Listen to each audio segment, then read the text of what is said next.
საუკეთესო ლუდის მაღაზიათა ქსელი აბა დამასწავლებელი. ვაჟაბშაველას 23 ნომერში გაიხსნა ჩვენი მე-10 ფილიალი. აქ შეგიძლიათ შეიძინოთ 25 სახეობის ლუდი.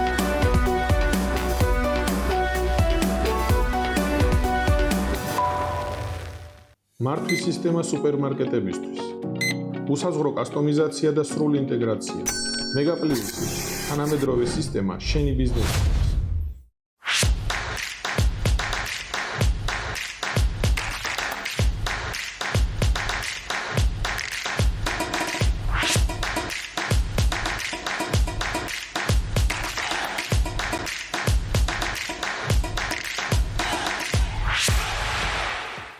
მოგესალმებით, თქვენ უყურებთ Silk Sports. ეს არის გადაცემა Mr. Knockout-ი, მე იოსებ კობერიძე გახლავართ. დღეს ჩვენ ჩამოგვივიდა სტუმარი, დაგვიბრუნდა უფრო სწორედ ლას-ვეგასიდან, ჩვენი გუდამაყრელი სოფელ ჩოხიდან, ჩვენი ლევან ჩოხელი, ჩვენი UFC-ს ამომავალი ვარსკვლავი. გამარჯობა ლევან. გამარჯობათ. მადლობას გიხდით მოწვევისთვის და მივესალმებით თქვენს მაყურებელს. ლევან, ახლა ერთი შეკითხვა უნდა დაგისვა და პატარა ექსპერიმენტს ჩავატარებ. გულწრფელად გიპასუხებთ. დავიწყეთ. ჩვენი საუბარი მინდა დავიწყო შენი ამას წინათ გამართული UFC-ს სადებიუტო ბრძოლიდან, პირველი ბრძოლიდან. მაინტერესებს, როგორ მიხვედი ამ ბრძოლამდე? როგორ იყო წონის კლების პროცესი, მეტოქის შესახებ როდის გაიგე, საგანგებოდ იმის ტექნიკაზე როგორ ემზადებოდი? ეს წინა სამატჩო პერიპეტიები და შემდეგ უკვე გადავიდეთ თვითონ ბრძოლაზე. უყურეთ, პირველი ბრძოლის შესახებ შეკითხვას მოვანდომე 32 წამი და ლევანმა პირველი ბრძოლა დაამთავრა 23 წამში. საინტერესო ექსპერიმენტი. აბდუშახილი რო არის, ბაშიაჩუქში გამარჯვების თქვა ვერ მოვასწარიო და ნახევარი წუთი შეკითხვას გისვავდი და თვითონ ბრძოლა 23 წამი რა იყო ხა ეს ვერ გავიგე. მეც არ ვიცი. შენც არ იცი. კარგი ლევან, დაუბრუნდეთ ამას. როდის გახდა ცნობილი, რომ UFC-ში უკვე გადიხარ და კონკრეტულად ეს მოწინააღმდეგე? ბრძოლამდე ერთი წლით ადრე დავიწყე მზადება, იმიტომ ისე წავიდა მოლაპარაკებები UFC-სთან, რომ მითხრეს მზად იყავი, ნებისმიერ დროს შეიძლება ნებისმიერ დროს დაგიძახოთ. ხო, მაგრამ მოწინააღმდეგე რა თქმა უნდა არ ვიცით. მოწინააღმდეგე არ ვიცით და ყოველი შაბათი იყო პოტენციური ბრძოლის დღე. ვინმე რომ ამოვარდნილი იყო, შენ იყავი? კი, დამსღვევა. ნუ მოკლედ წონას კონტროლში მქონდა, ფორმაში ვიყავი ბრძოლისთვის. მთელი წელი და მთელი წელი გაგრძელდა ესე მეთქი 1-2 თვით რო გაგრძელებული იყო, ალბათ საგიჟეში წამიყვანდა და მაგრამ როგორც იყო, ისე უნდა ყოფილიყო, ისე იყო საჭირო. უშუალოდ ბრძოლისთვის საუბარი უკვე სადაც მაისში დაიწყო. ერთ ტიპს ამოვარდა მოწინააღმდეგე და მე შემომთავაზეს ბრძოლა, მაგრამ ვისთანაც უნდა მებრძოლა, იმან უარი თქვა. რატო? არ ვიცი. იმიტომ რომ შენი წინა ბრძოლები ქონდა ნანახი და იმიტომ თქვა უარი. სავარაუდოდ. წუნია იყო ცოტა. მე გავიდა ერთი კვირა, ისო შემომთავაზეს იგივე ტიპთან ბრძოლა, მე ისევ დავთანხმდი და ამ ტიპმა კიდევ უარი თქვა. მოკლედ მე ისე მოხდა, რომ სადაური იყო? ამერიკელი. ისე მოხდა, რომ UFC ამ ტიპს ბრძოლა აღარ გაუკეთა და ჩემზე გადმოვიდა მთელი ყურადღება და მე გამიკეთეს 20 ივნისს. და მოკლედ ისე გამოვიდა, რომ ერთი წელი ველოდებოდი ამ 23 წამს რა. ყოველ შაბათ კვირას აკონტროლე წონა. რამდენ სიკლებ ხოლმე? წესიერად თողონც, წესიერი ბრძოლის წინ. დაახლოებით რამდენ სიკლებ? მე ბელატორში რო ბრძოლობდი, მიცოდი ხოლმე 2-3 თვით ადრე, 4 თვით ადრე რომ მე როდის იქნებოდა ბრძოლა და ცოტა წონა მქონდა ხოლმე, სადაც 95 კილო ვიყავი ხოლმე და რამდენზე ჩადიოდი? 77-ზე ჩავდიოდი ხოლმე. მაგრამ ეხლა ერთი წლის განმავლობაში 87 კილო ვიყავი, 10 კილოზე მეტი აღარ მქონდა, რომ უკვე ესე ჯობია. 10 კილო ისე არის, რომ ერთ კვირაში წონას ჩავაბარებდი და კი ბატონო. შავარია ყოველ შაბათს. უკეთესი იყო. წონის კლება ყველა მიცეს საშინელება. კი ბატონო, აი შენმა ამ მოწინააღმდეგე სომხეთის წარმომადგენელი იყო, ხო? მაგარი რატო არ თქვა უარი? მაგან იმიტომ არ თქვა უარი, რომ ეგეც თვითონ short notice ელოდებოდა, თვითონაც ესე დაზღვევი შემოიყვანეს UFC-ის მებრძოლი, ხო და ორივე არც ერთი არ ვიყავით UFC-ის მებრძოლი და უკვე UFC-ის ყურადღება რომ ჩემზე გადმოვიდა, ჩემს უნდა გაეკეთებინათ ბრძოლა. ამას რო შესთავაზეს. დიდი შეთავაზება იყო, დიდი UFC-ში კონტრაქტი აიღო. რა დიდი 23 წამიანი შემოთავაზება. მალე დაამთავრდა ხო მან 4 ბრძოლიანი კონტრაქტი არის, ხა შემდეგ 3 ბრძოლას მიზადება. მაგ შენ მოწინააღმდეგესაც 4 ბრძოლიანი. მაშინ რა თქო. ჩემი აზრით ისეთი განწყობით გამოვიდა, რომ ეს ტიპი მზად იყო, რომ ეს ერთი ბრძოლა გაიცა. იცოდა სადაც გადიოდა. ხო, ერთი ბრძოლა გაიცა, რომ უკვე მე UFC-ის ბრძოლა გამხდარიყო და შემდეგ ბრძოლებისთვის უმეტი დროც იქნებოდა მოსაწყობი. წარმატებას უსურვებ ნამდვილად შენს ყოფილ მოწინააღმდეგეს, წააგო, ის არ წაუგია. წარმატებას უსურვებ, ნახოთ აბა, რას მიაღწევს შემდეგ ბრძოლებში. ძალიან კარგი და შენთვისაც უკვე წყნარად იქნება, ახლა 2-3 თვით ადრე ეს წონა ესე ადვილი ხო არ არის? არა, მაგდენს აღარ ვიკლებ ახლა. ახლა უკვე გასაგები არის.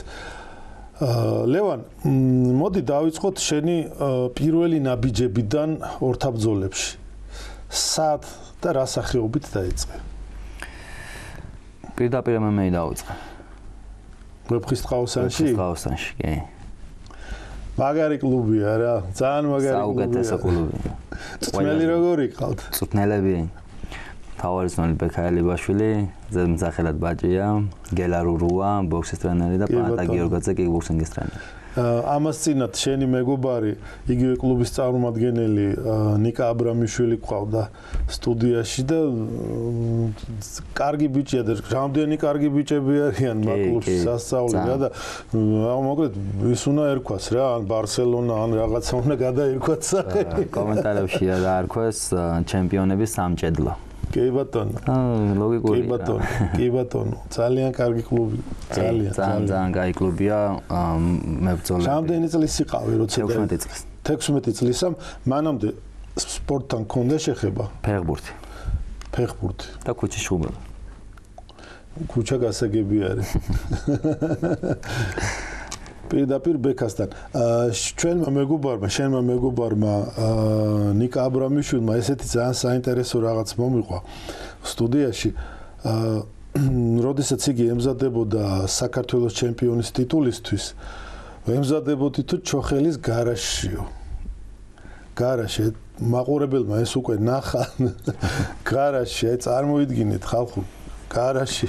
აი პატარა შევასწორებ მაგ დროს კორონა დაიწყო და კერძო სახლში ცხოვრობდა, რაც თხოვე ჩემს და დიდი წვალებით ავაშენეთ, უბრალოდ კედლები ამოვიყვანეთ, გადავხურეთო წყალი არ ჩამოსულიყო. კაპიტალური გარაჟიც არ იყო. არა, გარაჟი არ იყო. არა, როგორც დარბაზი ისე იმას ვქენით რა. ამხელა. ხო, რამდენია ამ სტუდიის ხელა სავარაუდოდ და იქ ყველაფერი მოვაწყეთ, ტატამი, კედლებზე ტატამი, გრუშები, ყველაფერი და ბუხარიც გავაკეთეთ. გათბობა და კონდიციონერი. არა, ბუხარი გავაკეთეთ და ბუხარს დავანთებდით ხოლმე და იქ თუ არ ჩავდით ხოლმე რა. და კი პატარა იყო. ლეიბი ან ტატამი რამე რბილი თუ? კი, ყველაფერი დავაგეთ, ტატამი ჩემმა მეგობრებმა მომცეს, ინვენტარი ყველაფერი. პატარა დარბაზი იდეალურად გავაკეთეთ და ინახეთ მაგ საქართველოზე ჩვენი ბიჭები როგორი ისე მომზადებულები გამოვიდნენ. ძალიან კარგი. ლევან, ეხა მაყურებელს მინდა გავაცნოთ შენი კარიერა უკვე ამერიკაში, კერძოდ ბელატორში. შეგახსენებთ ძვირფასო ტელემაყურებლებო, UFC ამჟამად, აი ეს წლებია ამჟამად UFC არის უძლიერესი ლიგა ორთაბრძოლების ნომერ პირველი. ახლოსაც არ დგას ამ წუთას UFC-სთან არც ერთი ლიგა. არსებობს რამდენიმე კიდე სხვა ვერსიები. ერთ-ერთი ძალიან ძლიერი და შეიძლება ითქვას UFC-ის შემდეგ ნომერი პირველი ჩემი აზრით და ფაქტიურადაც ეგრე არის, ბელატორი არის. იყო. სამწუხაროდ დაკეტა. დიახ. ხომ მოასწარი მანდაც ყველას გალახვა. ბელატორი. ყველასი ვერა, მაგრამ ნუ ბელატორის გავლენა იყო, ხო? UFC-ში რო დაგიძახეს არა და აი ბელატორში როგორ მოხდი შენი პირველი ნაბიჯები? რატომ გადაწყვიტე აქედან ამერიკაში გადაბარგება? საქართველოსთან პირველად ევროპაში წავედი, გერმანიაში და იქ ისე დალაგდა სიტუაცია თემები, რომ მენეჯერთან უსტანაც გავაფორმე კონტრაქტი გერმანიდან ამერიკაში. რაც UFC-ის თემის დალაგება არ შეეძლო და ეს ბელატორი გვთავაზობდა ესეთ რაღაცას. ბელატორი საკმაოდ მაგარი იყო. რა თქმა უნდა, ვიზას გვიკეთებდნენ, კაი კონტრაქტს გვაცხებდნენ და ყველაფერად საჭირო იქნებოდა ყველაფრით იზრუნებდნენ ჩემზე და მაგიტო წავედით ბელატორში. და პირველი მე წავედი, მეთქი ბრძოლა რო ჩავატარე და დავბრუნდი საქართველოში. ამდენიმე თვეში გადავწყვიტე რომ ამერიკაში გადავსულიყავი საცხოვრებლად. ძალიან საინტერესო არის, როდესაც ამერიკაში ხარ, ვინ გიწევს იქ პარტნიორობას, შენი საკუთარი გუნდი თუ ყავს, ან სხვა გუნდის ნაწილი ხარ, როგორ ემზადები ხა სპარინგ პარტნიორების გარეშე ხო გასაგები? რა თქმა უნდა. ხო, აი ეს თემაა ძალიან საინტერესო.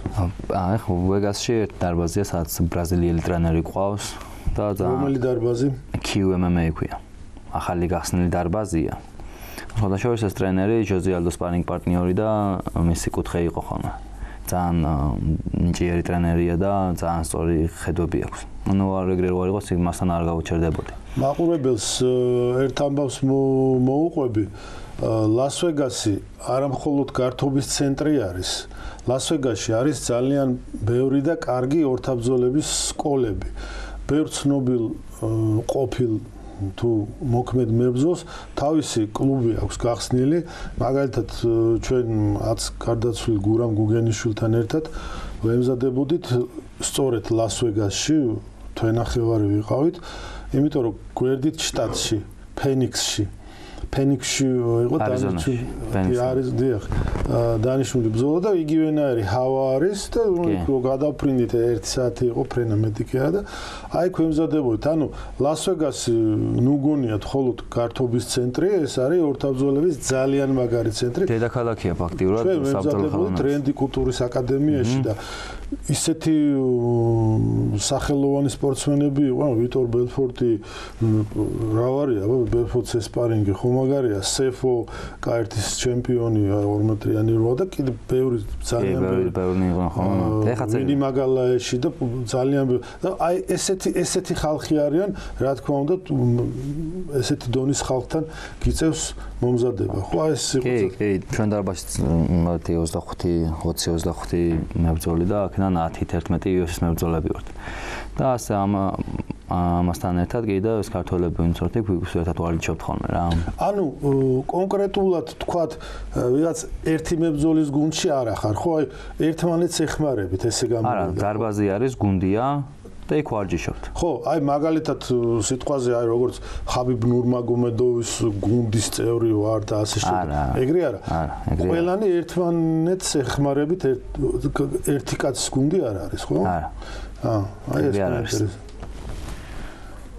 და ძირითადად ვინ ხართ? ქართველები, ამერიკელები? ქართველები, ბრაზილიელები, ამერიკელები. ქართველები ვინ ხართ? მე ზუიად ლაზიშვილი, ბექა ლაშხია, ახლა სანდრო არის ჩვენი მაგათი გადმოდის. და სხვა მგონი არ ვარ. და მერაბი და ბიჭები სხვა დარბაზში ვარჯიშობენ. აჰა. ნუ მერაბს ეს კონკრეტულად მერაბის გუნდი არის? არ არის მერაბის გუნდი. აბა. აი როგორც წეგან რო თქვით რენდი კულტურის დარბაზში ვარჯიშობთ. ეგრე არის დარბაზის სინდიკატი. და იქ ძალიან ბევრი UFC-ის მებრძოლია და კონკრეტულად მერაბისთვის ან ლევანისთვის ვარჯიში არ ტარდება, იქ გუნდური ვარჯიში ტარდება და ეგრე ყველასთვის. კი ბატონო. მას მე ისე ვაკეთებ ხოლმე, ვაორგანიზებ ხოლმე, რომ ეს ქართველები მივდივართ ხოლმე და ერთად ხან დავბივართ, ჭიდავთ ერთად, კი, აიცი. გადმოდელები უწევთ, კი. ძალიან კარგი, ესე იგი მაგის პრობლემა არის. თუმცა არც თბილისში არის მაგის პრობლემა, მხოლოდ შენი კლუბითაც რომ შემოიფარგლო ვეფხის ტყაოსნით. იმდენი კარგი და იმდენი ხარისხიანი მებრძოლი არის ვეფხის ტყაოსანში, რომ რა ვიცი, ნებისმიერი სოფლიო ვარსკვლავი ჩამოვიდეს და მოამზადებთ აქ ძალიან კარგად, არა? ბევრჯერ მithქვამს და კიდევ ვიტყვი ერთ-ერთი ყველაზე კაი მომზადება საქართველოში აქ მაგ ჩატარებული ვეფხის ტყაოსანში მაგალითად ბელატორში წლის ნოკაუტი რომელიც იყო და მაგ ნოკაუტიში აქ ვეფხის ტყაოსანში ვემზადებოდი ბოლო UFC-მდე ბრძოლაც რომ ნოკაუტით რომ მოვიგე მაშინაც აქ ვემზადებოდი უბრალოდ ეხა ეს ლოდინის პერიოდში საქართველოში ვერ ვიქნებოდი იმიტომ რომ შეიძლება შეიძლება აწონების წინა დღეს დაერეკათ და აქედან იქ ვერ წავიდოდი ესე მალე და მაგრამ მომავალშიც უფრო რომ დაალაგდება ჩემი ამბები იქით კარგად რამდენიმე ბრძოლის მერე უფრო ხშირად გავული ხოლმე საქართველოში მომზადებას ძალიან კარგი. ამას რა ჯობია. თუმცა მომზადების ბოლო ეტაპი მაინც ამერიკაში უნდა გაიარო. მომზადების ბოლო ეტაპი, სადაც უშუალოდ ბრძოლა იქნება, თუ ინგლისში იქნება ინგლისში, თუ ანტარქტიდაზე იქნება ანტარქტიდაზე. ხო, ნუ ზამთრის სახეობა რო გახდება ორთაბრძოლები, მერე ჩაატარებენ პინგვინებთან ჩხუბით. ლევან შენ როგორც გითხარი პირდაპირ MMA-ით დაიწყე ვარჯიში ეს ფუფუნება გქონდა იმიტომ რომ ხა ჩვენ დროს ადრეულ წლებში პირდაპირ MMA-ით არავის არ დაგვიწყია ვარჯიში ზოგმა ჭიდაობით მე გადავიდა მე გადმოვიდა და ასე შემდეგ მე ბოლოს შეურია და რაღაცა გამოვიდა შენ პირდაპირ MMA-ზე რაც საკმაოდ ფუფუნება იყო ჩვენთვის მაშინ და ხა ჩვეულებრივი ამბავი არის. კი ზეპირად ვიცი შენი ბრძოლები და რას როგორ აკეთებ, მაგრამ შენ უფრო პირადად აი რა უფრო მოგწონს რომ დგომში ცემო კაცი თუ დგომში. მაინც დგომში გირჩენდი. არჩევნის საშუალება რომ მქონდეს სულ დგომში გავთიშავდი ყველას. ეგრეც იქნება. არჩევანი შენი არჩევანია ხა მოწინააღმდეგეს ვინ ეკითხება ვიზიგი და მაგათ ვინ კითხავს კი ბატონო შემდეგი ბრძოლა დაახლოებით როდის იქნება ვიცით მე მინდა რომ სექტემბერში იყოს მაგრამ მარტო ჩემზე არაა დამოკიდებული UFC როგორც დაგეგმავს ერთ-ერთი მათი გადაწყვეტით მათ გადაწყვეტილებას ველოდები მაგრამ ეხა ამ თვის ბოლოს შავალ მისა ვეგასში მზად ვიქნები რომ სექტემბერში დაიწყონ და თუ კიდევ ვინმე უცად ჩასვლელი დაჭირდებათ ანუ უკვე პრინციპში რეალურია სექტემბერში შენი ხილვა კი რეალური არის და ჩვეულებრივად შესაძლებელია თანაი როგორ ვეგასში ხო ხარ ნამყოფი რა მე სადაც ცხოვრობ მაგალითად როგორ გითხრა რომ აქედან რომ 5 წუთით მანქანით რომ წახვიდე და მიხვიდე იოსის დარბაზში რა ანუ არაფერი არც აკლიმატიზაციასთან შეგუება არაფერი აკლიმატიზაცია როგორ გეკადრება კაცო გამოვიდოდით ხოლმე გრილი იმიდან ნომრიდან გარეთ პაპანაკება სანამ მანქანაში ჩაჯდები აი 5 კილოგრამს იკლებ მე მანქანაში გრილა მე მანქანიდან დარბაზავდე ისევ აკლიმატიზაცია სადაშორის მაგრამ მშრალი სიცხეა და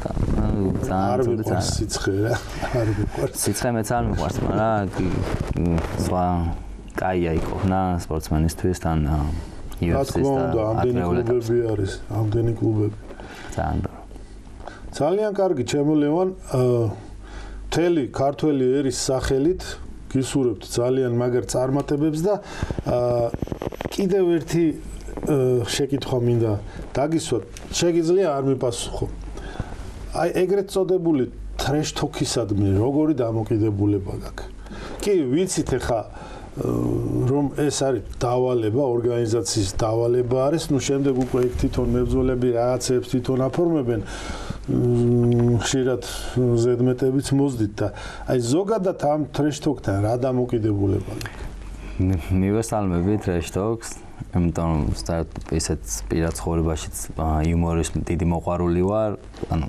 არ არსებობს. ვიღვიძებ, ვიძინებ, რამე იმას თუ ხედავ, სახუმაროს არ შემიძლია რომ თავი შევიკავო და მხოლოდ სახუმარო. ნახე, მანდ არის კიდევ პატარა დეტალები, რაც მე არ მოწონს მაგალითად. თუ ეს trash talk-ი არის უაზრობა და რაღაც აზრს მოწყვეტილი, ეგ უკვე ჩემთვის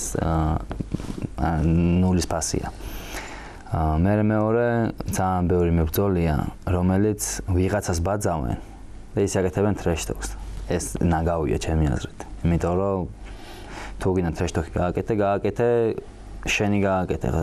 ეხლა თქვენ რაღაცას ვაკეთებ და მეც რომ მოგბაძო და ისე გავაკეთო, ანუ ცოტა იაფასიანია ჩემი აზრით. თუნდაც კარგად გააკეთე, იმიტომ რომ თქვენ აკეთეთ მაგას და თქვენთვის არის ეგ, აი. და ძალიან ბევრი მებრძოლია, ვინც აიღო წინა მოურბედებს ბაძავენ და ერთი და იგივეს იმეორებენ. აი ხა მე მაგას არ ვემხრობე. მაგრამ დიდ პატივს ვცემ მაგალითად მუჰამედ ალი trash talk-ს რო აკეთებდა, წეგან ვისაუბრეთ მაგის დაწყებულია საერთოდ. მე როგორც ვიცი, რა ვიცი, მუჰამედ ალიმდე ეგეთი trash talk-ი არ არის ცნობილი. სიმართლე გითხრა მეც არ მახსენდება ეხა, მაგრამ ნუ ეხა ნახე, აი ესეთი კუთხით მივუდგეთ რა, მუჰამედ ალი მიუვარდებოდა ხოლმე დარბაზში, მოწინააღმდეგეს ბრძოლის წინ. ну თვალებს გაჩავდა ეს კაი გასაგებია ხა არტისტულად ძირითადი რა იყო ძირითადი ის იყო რომ ის მეუბნებოდა რომ მე შენ მოგიგებ მე შენ გაგლახავ გაჯობებ და ასე შემდეგ ამის იქით არ მიდიოდა არაფერი ხო ხო ანუ რაღაცებს სასაცილო რაღაცებს ეუბნებოდა კიდე რა სახალისოც იყო მაგრამ ყველაზე დაძაბული წინადადება იყო რომ მე შენ გცემ კრივია და ხო ცემენ ერთმანეთს აბა რა იქნება ყველაზე უარესი ეგ იყო და ეხა დღეს რასაც უყურებ ზოგ ბევრი მარაზმია ისეთ პირადულ შეურაცხყოფებზე გადადიან რომ მაგალითად ეხა ჩემ ბევრჯერ მაქვს კომენტა კიდე გავუმეორებ სარწმუნოებას ოჯახს და ქვეყანას არ შეეხო და ესე პირადად გუნდს გარემო ფაქტორებს ფარგლებში მუჰამედ ალის ფარგლები ვთქვათ რა აი მუჰამედ ალის ფარგლებს არ უნდა გასცდე რა მე ესე მიმაჩნია რა და რაღაც იმ ფარგლებში კი ბატონო რაღაც ხვის გაგიტეხავ კი ბატონო ვინვის გაუტეხავს მე გამოჩდება ხო ხონც და აუცილებელია ეხა ეგ უფრო დრამატულ ხის ბრძოლას და უნდა იყოს რა, თორე ეს ჭყობიც მობეზდება ხალხს და რა თქმა უნდა, აი სულიად მითახვები რაღაცა ცოტათი უნდა გაამწვავა, ნუ იუმორს ვეთაყვანებით სულ ყველა კი ბატონო და პირადული რაღაცა აი მე შენ გცემ, აი ამის იქით მე მგონი არ უნდა წავიდეს რა, ისეთ შეურაცხყოფებს აყენებენ ერთმანეთს რომ რა ძალიან მიუღებელია არათუ ჩვენთვის კავკასიელებისთვის საერთოდ იმ ევროპელისთვის თუ ამერიკელისთვისაც მიუღებელ რაღაცებს იძახიან, რა მე ძალიან არ მომწონს და აი ესეც უნდა რაღაცა დანავაიც მოვთხოვოთ რომ რაღაც ფარგლებში მოაქციოს ხო ეს ტრეშტოკი მოვთხოვოთ რა დაურეკოთ და მოვთხოვოთ პეტიცია შევადგინოთ თბილისიდან გირეკავთ ტრეშტოკზე რეგულაციები დაადეთოთ კი ბატონო კი ბატონო, დაურეკოთ. ძალიან კარგი, ჩემო ლევან. კიდევ ერთხელ ძალიან დიდ წარმატებებს გისურვებ და ყოველი მოგების შემდეგ მელოდებით აგელოდებით. გაიხარეთ, სასიამოვნო იყო თქვენთან საუბარი, თქვენზე ბავშვობიდან მსმენია და ასე რომ ვთქვათ, პირველი თაობის MMA-ის მებრძოლი ხარ და პირველი არა, მაგრამ რაღაცას ვაკეთებ. პიონერი მაშინ რა. პიონერიც ხოსტორი იქნება. ჩვენამდეც 1-2 წლით ადრე იყო რაღაცეები, მე ჩვენ ასე ვთქვათ, ჩავარდნილი საქმე გამოვაცოცხლეთ და ასე შემდეგ, მაგაზე ცალკე ვისაუბროთ. კი ბატონო. დიდი მადლობა. მადლობა თქვენ.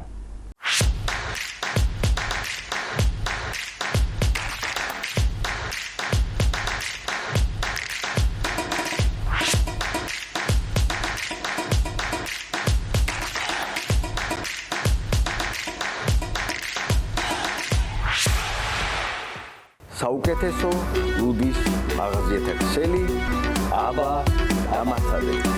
ვაჟა-ფშაველას 23 ნომერში გაიხსნა ჩვენი მე-10 ფილიალი. აქ შეგიძლიათ შეიძინოთ 25 სახეობის ლუპი.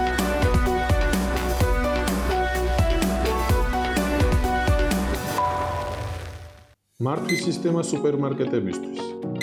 უსაზღვრო კასტომიზაცია და სრული ინტეგრაცია. მეგაპლუსი თანამედროვე სისტემა შენი ბიზნესისთვის.